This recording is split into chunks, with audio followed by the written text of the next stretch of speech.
ميدان ثقيلة بسبب تهافت الأمطار، فإن المستوى الفني لمباراة الأولمبي الباجي والملعب التونسي كان طيب في العموم، وخاصة في الشوط الثاني اللي تعدت فيه فرص التهديف من هذا الجانب ومن ذاك، وكان بإمكان كل فريق أن يخرج منتصر في أعقاب اللقاء.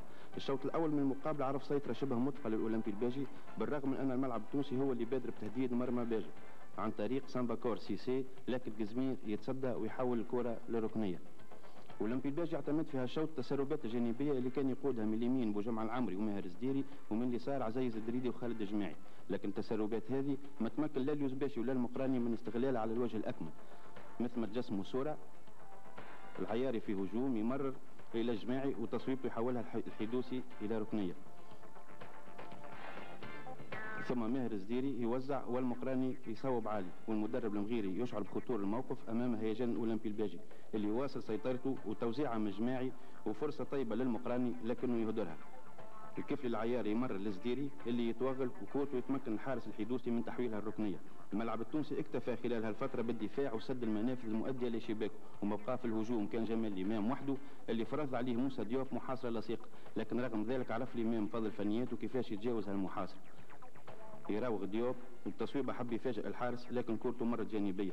في الشوط الثاني تغيرت المعطيات واصبح اللعب متعادل بين الزوز فرق، احيانا يسيطر الاولمبي الباجي واحيانا اخرى يسيطر الملعب التونسي، لكن كل فريق ما تمكن باش يجسم كان هدف واحد. وبالفعل في دقيقه 51 ركنيه للاولمبي الباجي، واليوزباشي بالراس يسجل هدف الانتصار ويعبر هوني على فرحته. ركنيه واليوزباشي يصعد فوق الجميع ويسجل هدف التفوق.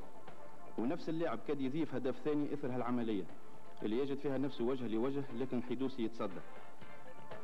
الملعب التونسي ياخذ بعد العمليه هذه بزمام الامور وتحرك الامام ولقطه فنيه جميله يتجاوز فيها منافسه ديوب.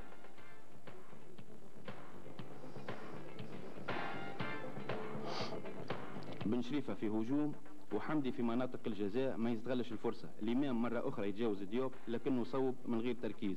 وفي دقيقه 33 الكنزاري توزيعه محكمه وسيسي في وسط دفاع الاولمبي الباجي يسجل هدف التعادل. توزيعه من الكنزاري وسامباكور سيسي بالراس يسجل هدف التعادل.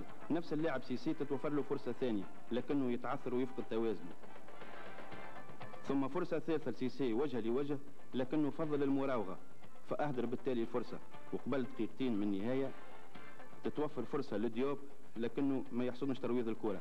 اشقال المدرب المساعد الاولمبي الباجي عبد الكريم بوشوشه والحارس ملعب التونسي الحيدوسي بعد هاللقاء. اللي بالفايده يعني لعبنا مليح وخلقنا عدد فرص وان شاء الله من حسن الى احسن. الشوط الاول هبطنا خايفين شويه من الادفرسير، فهمت، خاطر هو ما تعطش الربح. زي ما بتوصيات نتاع الممرن قلنا لازمنا نخرجوا من على جناب ونخرجوا من الكيماج تاعنا، فهمت. قطع النظر عن النتيجه النهائيه للمقابله واللي نتسائلوا تخدم مصلحه من، باعتبار انه التعادل ما يمنع كان نقطه واحده زوز فرق، فان ما يمكن الاحتفاظ به في هذا اللقاء هم زوز اهداف اللي تسجلوا. هدف اليوزباشي اللي لاول مره في حياته الرياضيه يتمكن من النيل من شباك الملعب التونسي، وكذلك سامبا كورسيسي اللي لاول مره يسجل في شباك الاولمبي الباجي.